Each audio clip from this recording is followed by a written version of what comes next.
Welcome to Penrose Learning, where we make understanding easy. You're starting now. Confirm recent app installs and enable a quick backup so you can restore if needed. Once done, press and hold power until the menu appears. Tap Restart or Power Off. If the screen shows a safe mode prompt, long press Restart and accept to reboot into normal mode. Make sure to watch the lower left or corner for the safe mode label so you know the device actually entered safe mode. This step isolates system basics from user apps.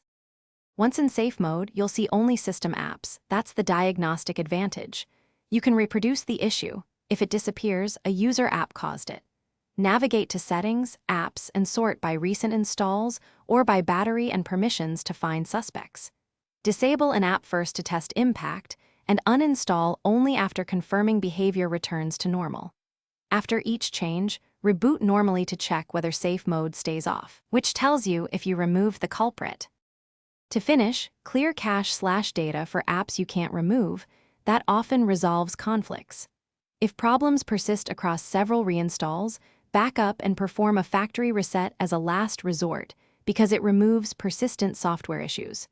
Make sure to test after each major step so you don't reset unnecessarily.